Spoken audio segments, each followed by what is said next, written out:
자, 오늘은 우리 열왕기상 1장 28절에서 37절의 내용인데요. 내용은 크게 어렵지 않고 짧아서 빨리 끝날 것 같아요. 오늘 우리는 지난 시간에 스스로 왕임을 청명하면서 아도니아가 하나님의 뜻이라고 생각했던 솔로몬을 제쳐두고 그리고 여러 사람들과 모여하여서 그리고 쿠데타를 일으켰던 모습을 살펴본 바 있는데요.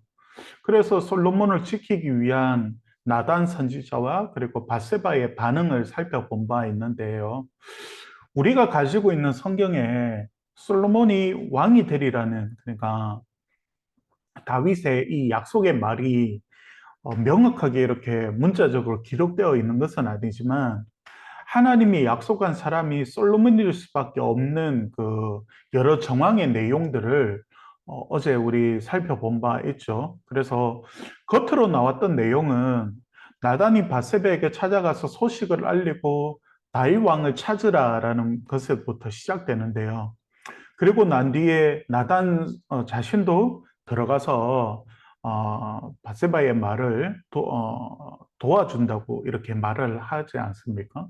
그래서 오늘은 그 뒷이야기가 나오는데 결국에는 하나님의 은혜 가운데 솔로몬이 왕이 되거든요. 그래서 솔로몬이 왕일 수밖에 없는 하나님의 그 선택받은 사람일 수밖에 없는 내용들을 알려고 한다면 유튜브에 들어가서 어제 내용들을 한번 여러분들이 다시 한번 살펴보면 될 것 같아요.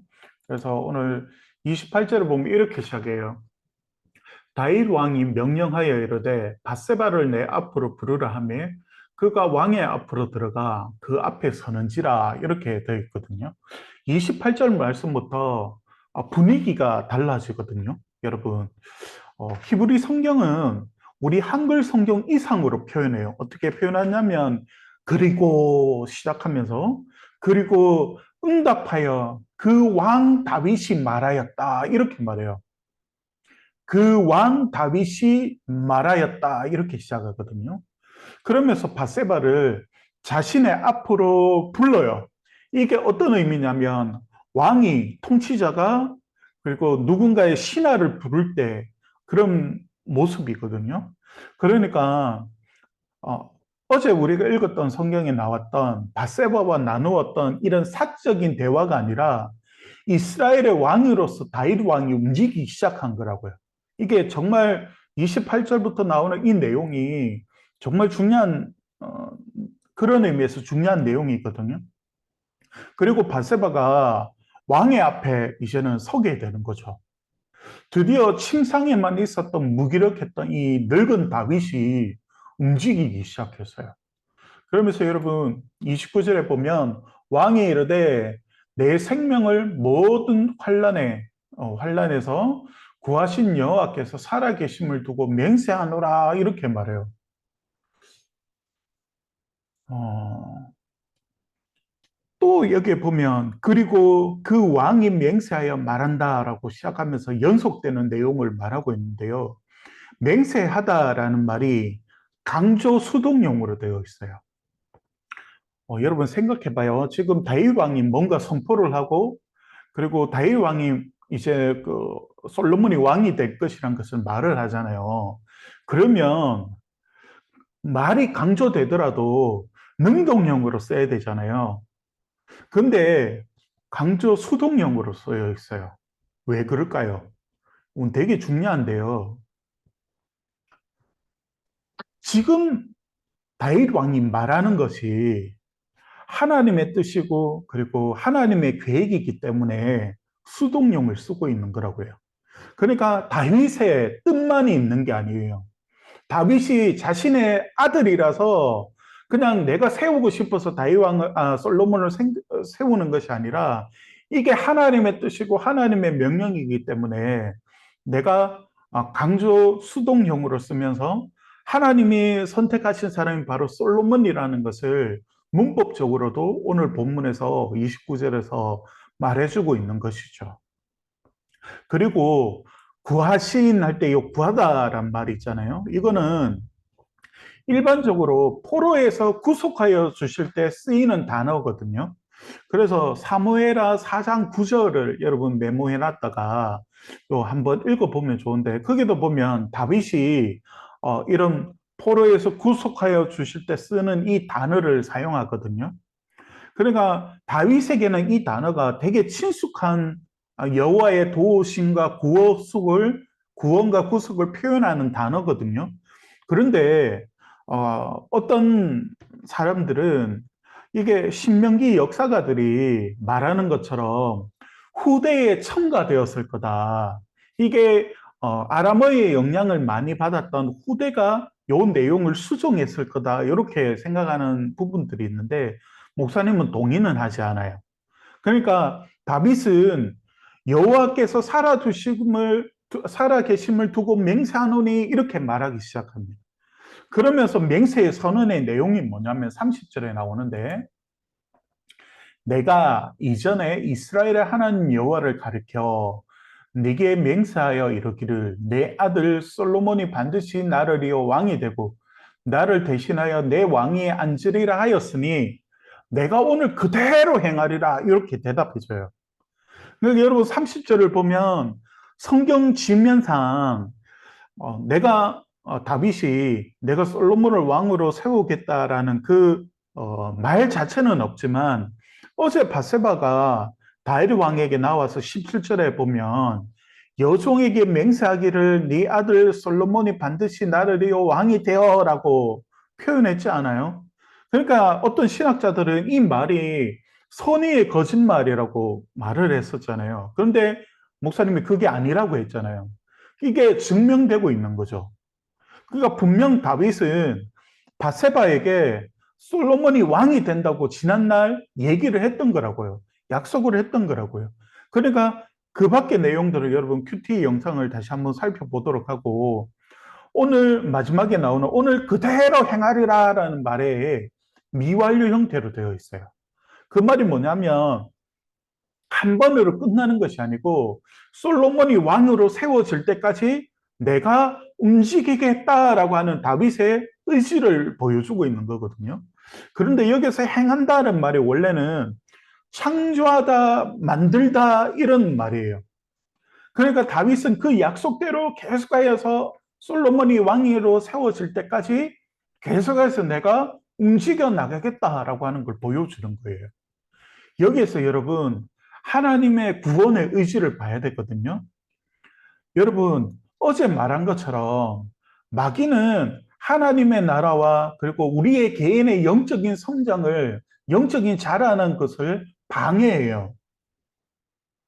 하나님의 일을 늘 막아서려고 해요.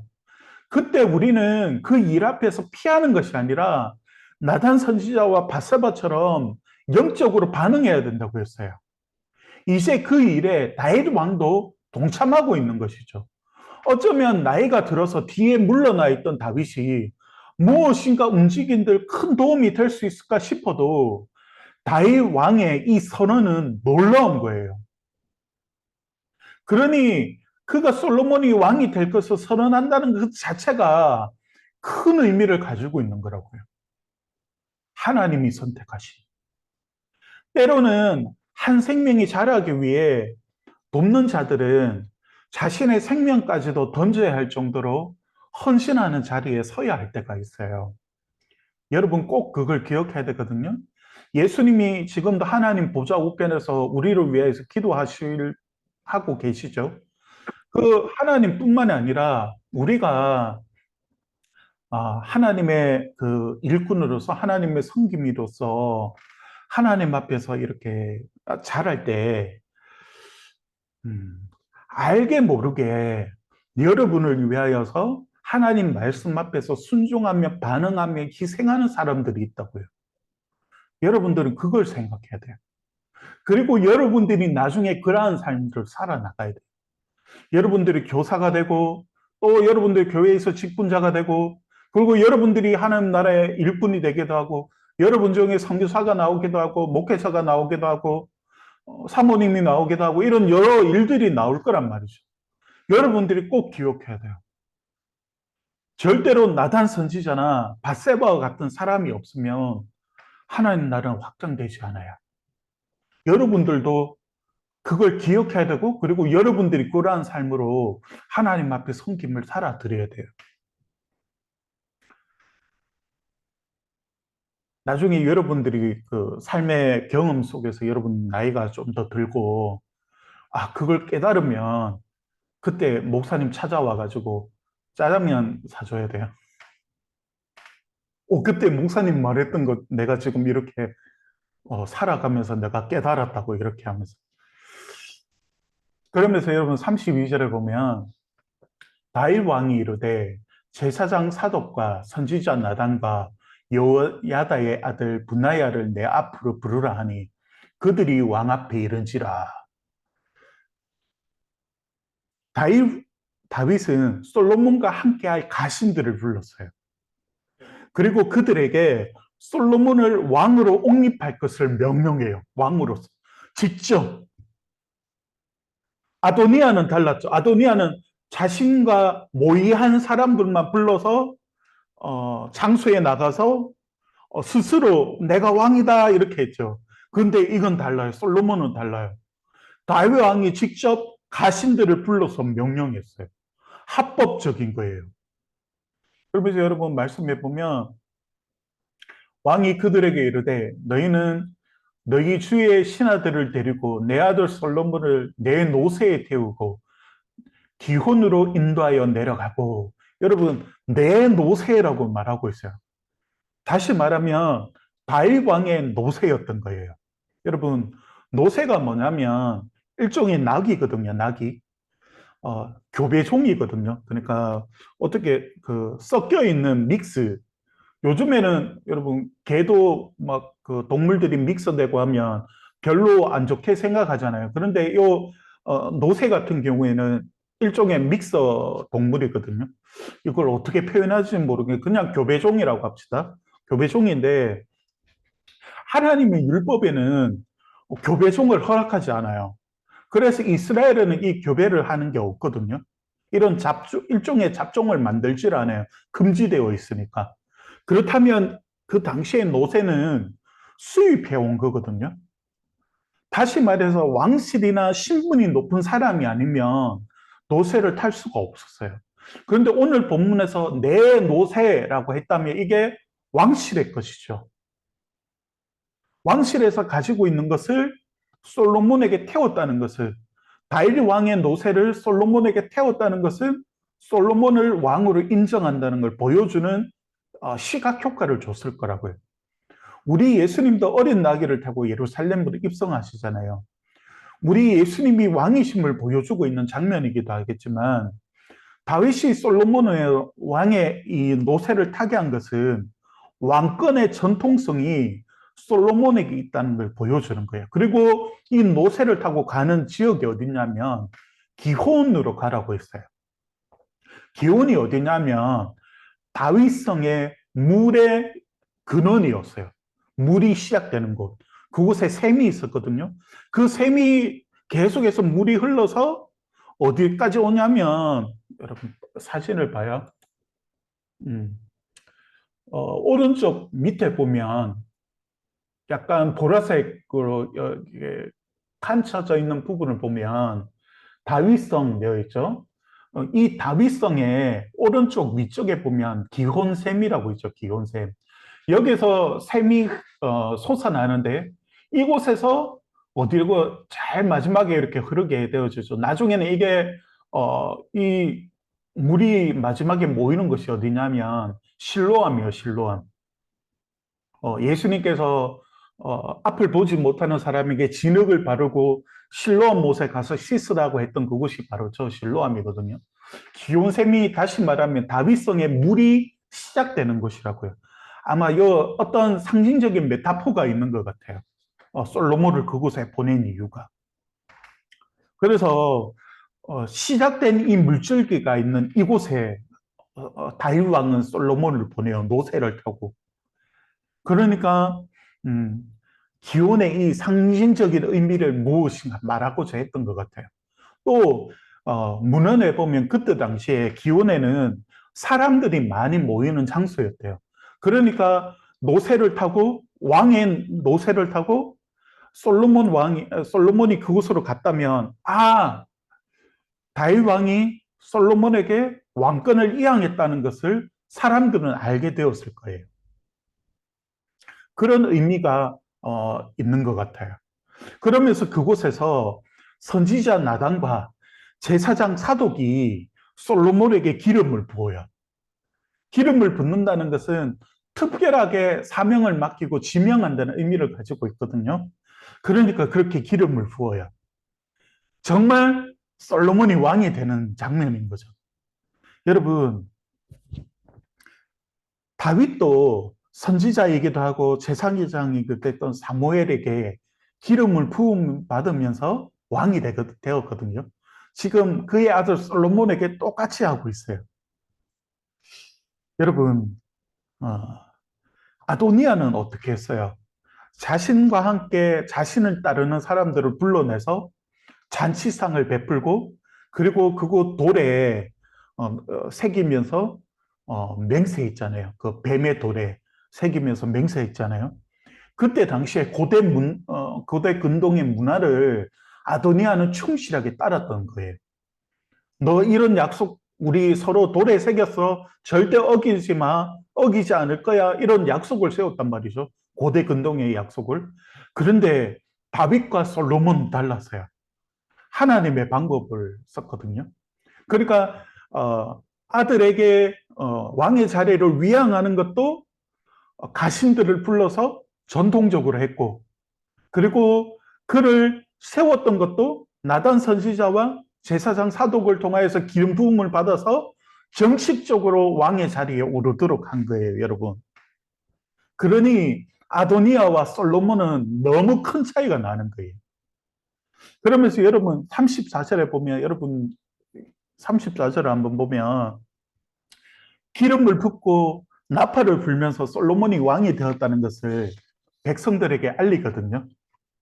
이렇게 솔로몬이 왕이 되어지는데, 내일 여러분들 본문을 여러분 목사님이 내일은 목사님이 설교 안 하잖아요. 그래서 여러분 그냥 넘어갈 것 같은데, 내일 본문을 보면 솔로몬이 왕이 되었다는 소식이 신속하게 백성들에게 전해지거든요.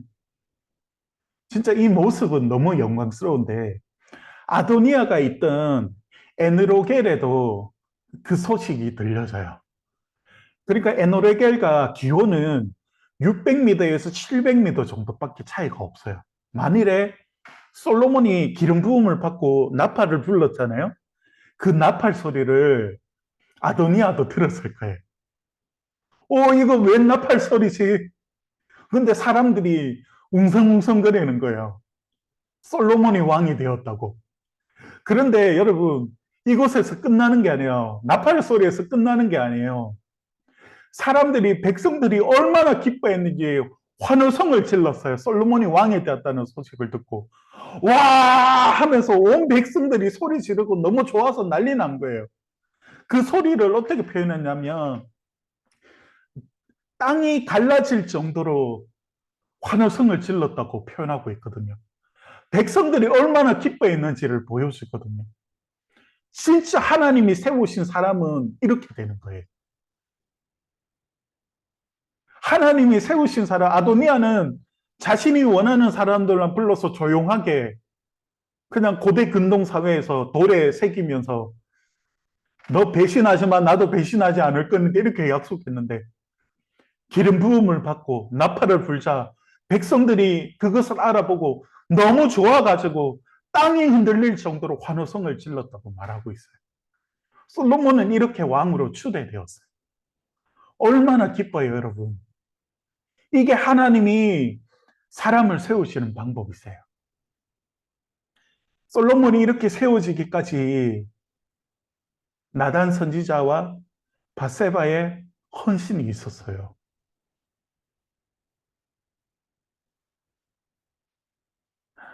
인간적으로 아무리 철저하게 준비하고 쿠데타를 이루었던 아도니아도 한순간에 정리되어 버려요. 다른 반역을 할 생각을 했을까요? 요압 장군이 아무리 고대 근동에서 뛰어난 장수였다고 한들 백성들의 저 반응을 보고 칼을 뽑을 수 있겠어요? 못 뽑아요. 땅이 흔들릴 정도로 백성들이 좋아서 환호를 지르는데 한순간에 정리되어 버렸어요. 이게 하나님의 방법이에요.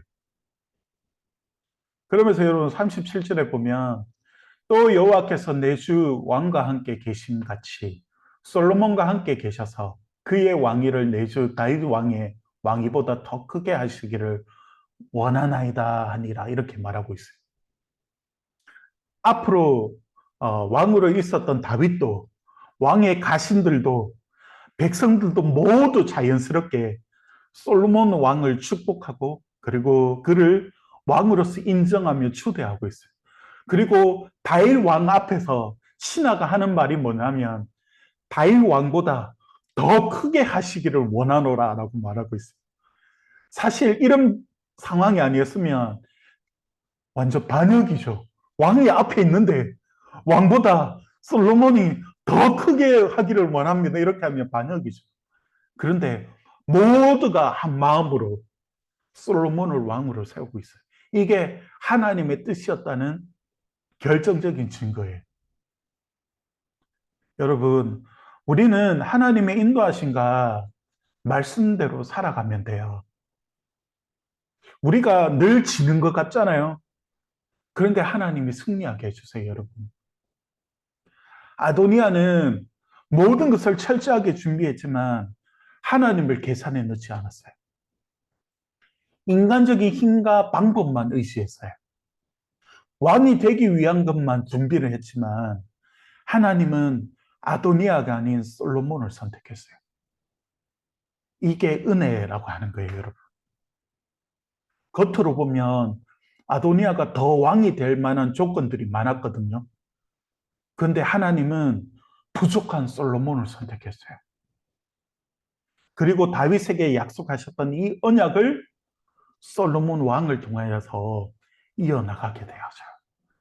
이게 오늘 솔로몬이 왕으로서 세워지는 오늘 말씀이었어요.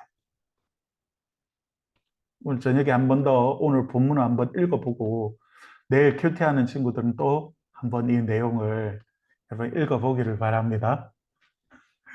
그러면 오늘 이렇게 하고 우리 내일 주일날 만나도록 합시다. 우리 선진 선생님, 야베스, 연우, 시유리, 예묘, 오묘 우리 오늘 함께해서 우리 기쁩니다.